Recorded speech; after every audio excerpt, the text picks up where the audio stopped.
کار باہر آتے ہی تیزی سے دائیں طرف کو مڑی اور پھر اس کی رفتار لمحہ بہ لمحہ بڑھتی چلی گئی۔ مارشل ایک بار پھر پاکیزہ سیکرٹ سروس پر دھاوا بولتا جا رہا تھا۔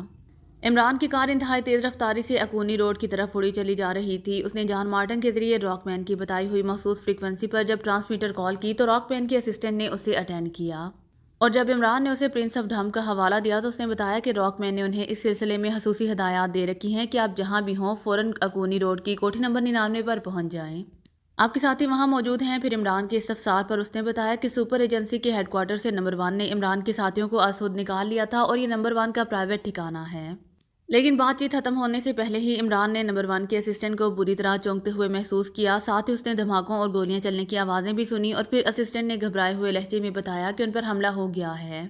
چنانچہ عمران نے فوری طور پر وہاں جانے کا فیصلہ کر لیا۔ جان مارٹن کو وہیں چھوڑ دیا گیا۔ اس نے جان مارٹن کو ہدایت دے دی کہ وہ یہی کرے گا کہ عمارت پر کچھ مسلح افراد نے حملہ کر دیا تھا اور تباہی مچا دی، اور سر آرنلڈ اس ہنگامے میں مارے گئے۔ اس کے بعد عمران جوزف اور جوانا کے ہمراہ لیے رولز رائس کار میں واپس ہو گیا۔ اس نے جان مارٹن سے اکونی روڈ کا محل وقوع معلوم کر لیا تھا۔ اب اس کی کار پوری رفتار سے اکونی روڈ کی طرف اڑی چلی جا رہی تھی۔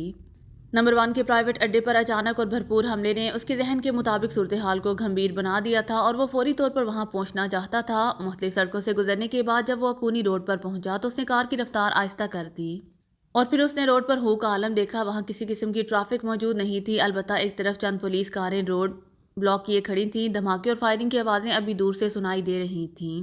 عمران کی کار کو بھی پولیس نے روک لیا۔ کیا بات ہے؟ عمران نے تلخ لہجے میں کار روکنے والے پولیس آفیسر سے مخاطب ہو کر پوچھا۔ ادھر ریڈ آرمی کا آپریشن جاری ہے، مجرموں سے مقابلہ ہو رہا ہے، آپ ادھر نہیں جا سکتے، پولیس آفیسر نے کہا۔ تم اندھے ہو کر ریڈ آرمی کو ہی روک رہے ہو، میں ریڈ آرمی کا چیف ہوں، عمران نے کرخت لہجے میں کہا، اور ریڈ آرمی کے چیف کا نام سنتے ہی پولیس آفیسر یوں جھٹکا کھا کر پیچھے کو ہٹا جیسے اسے ہزاروں وولٹیج کا کرنٹ لگ گیا ہو، اور عمران ایک جھٹکے سے کار آگے بڑھا دی۔ تھوڑی ہی دور جانے کے بعد اس نے ایک چھوٹی سی عمارت کے ساتھ ایک لمبی سی ویگن کو کھڑی ہوئے دیکھا، ایک کار بھی موجود تھی، اور پھر اس نے ایک نوجوان کو ایک دیوار کی اوٹ سے ہاتھ اٹھا کر اشارہ کرتے دیکھ لیا، اور پھر اس سے پہلے کہ عمران کی کار قریب پہنچتی اس نے 4 مسلح افراد کو ادھر ادھر سے نکل کر دوڑ کر اس عمارت کی طرف دوڑتے ہوئے دیکھا۔ ان کا انداز بتا رہا تھا کہ وہ اب اس عمارت پر بلائنڈ ریڈ کرنا چاہتے ہیں، یعنی اندھا حملہ۔ عمران نے تیزی سے دروازہ کھولا اور دوسرے لمحے وہ اسٹین گن اٹھائے باہر نکلا۔ پھر اس سے پہلے کہ وہ 4 مسلح افراد کوٹھی کے قریب پہنچتے عمران نے فائر کھول دیا، اور دوسرے لمحے وہ چاروں گیند کی طرح اچھلتے ہوئے زمین پر منہ کے بال گرتے چلے گئے۔ فائر کرتے ہی وہ تیزی سے اچھلا اور چھلانگ لگا کر اپنی کار کی دوسری طرف اوٹ میں ہو گیا، اور اس کی اس چھلانگ نے اس کی جان بچا لی کیونکہ دیوار کی اوٹ سے اس پر فائر کھولا گیا تھا اور گولیاں کار کی مضبوط باڈی سے ٹکرا گئی تھیں۔ جوزف اور جوانا نے عقل مندی کا مظاہرہ کیا تھا، اور عمران کو فائر کرتے دیکھ کر وہ اس طرف سے نکلنے کی بجائے دوسری طرف سے نکلے تھے۔ ان کے ہاتھوں میں بھی اسٹین گنیں تھیں۔ تم اس دیوار کے پیچھے موجود نوجوان کا خیال رکھو، میں اس کی پشت پر جاتا ہوں، عمران نے کہا، اور اس کے ساتھ ہی اس نے زور سے چھلانگ لگائی، اور پھر بجلی کی سی تیزی سے دوڑتا ہوا وہ اس لمبی سی ویگن کی اوٹ میں پہنچ گیا۔ اسی لمحے دونوں طرف سے فائرنگ کا شور بھرپا ہوا۔ ایک طرف سے جوزف اور جوانا نے فائر کیا تھا، جبکہ دوسری طرف سے دیوار کی اوٹ میں سے کسی نے فائرنگ کی تھی، لیکن ایک بھی گولی عمران کو نہ چھو سکی۔ ویگن کی اوٹ میں سے ہوتا ہوا وہ تیزی سے سائڈ گلی میں گھس گیا، لیکن دوسرے لمحے اسے بڑی پھرتی سے ایک بڑے ڈرام کی اوٹ لینی پڑی کیونکہ اس نے 3 مسلح افراد کو گلی کے موڑ سے نمودار ہوتے دیکھ لیا تھا۔ عمران نے بڑے کوڑے کرکٹ کے ڈرام کی آڑ میں ہوتے ہی فائر کھول دیا، اور وہ تینوں جو بے تحاشا دوڑے چلے آ رہے تھے قطار میں پڑی ہوئی اینٹوں کی طرح ایک دوسرے کے اوپر ڈھیر ہوتے چلے گئے۔ ان کے نیچے گرتے ہی عمران ڈرام کی آڑ سے نکلا اور تیزی سے گلی کے اس موڑ کی طرف بھاگا۔ موڑ کے قریب پہنچتے ہی وہ ٹھٹک کر رک گیا کیونکہ اس نے عمارت کی پشت پر موجود 2 افراد کو کوٹھی کی کھڑکیوں پر فائر کرتے دیکھ لیا تھا۔ یہ دونوں افراد ستونوں کی اوٹ میں کھڑے تھے۔ عمران نے اسٹین گن کا زاویہ ذرا ترچھا کیا اور ایک بار پھر ٹریگر دبا دیا، اور ستونوں کی آڑ میں موجود ایک آدمی اچھل کر پہلو کے بل گرا۔ گولیاں اسے چاٹ چکی تھیں۔ اسی لمحے دوسرا تیزی سے عمران کی طرف بڑھا۔ وہ عمران کے نشانے پر تھا، لیکن اسی لمحے عمارت کی چھت سے فائرنگ ہوئی اور دوسرے آدمی کے حلق سے چیخ نکلی اور وہ زمین پر جا گرا۔ عمران صاحب! چھت پر سے صفدر کی چیختی ہوئی آواز سنائی دی۔ عمران نے چونک کر دیکھا۔ اس نے چھت پر صفدر کا اٹھا ہوا سر دیکھ لیا۔ صفدر نے عمران کو دیکھ لیا تھا، اسی لیے ان کے حوصلے بلند ہو گئے تھے۔ عمران سر ہلاتا ہوا آگے دوڑتا چلا گیا۔ عمارت کے سامنے والے رخ سے اب بھی وقفے وقفے سے فائرنگ کی آوازیں سنائی دے رہی تھیں۔ عمران دراصل اس عمارت کی پشت سے گھوم کر اس دیوار کی دوسری طرف سے جا نکلنا چاہتا تھا، اور پھر اس کا ٹکراؤ اور کسی آدمی سے نہ ہوا۔ دوسری طرف کی گلی خالی تھی۔ وہ محتاط انداز میں دوڑتا ہوا جیسے ہی اس گلی کے سرے پر پہنچا تو ٹھٹک کر رک گیا کیونکہ اب اسے وہ چھوٹی سی دیوار سامنے نظر آ رہی تھی۔ عمران اس وقت دیوار کی دوسری طرف تھا، اس لیے اسے وہاں 2 افراد اپنی طرف پشت کیے دیوار کے ساتھ چمٹے ہوئے نظر آ رہے تھے۔ عمران تیزی سے پیچھے ہٹا کیونکہ وہاں ایسی کوئی رکاوٹ یا اوٹ نہیں تھی جس سے وہ اپنے آپ کو بچا کر ان پر فائر کر سکتا،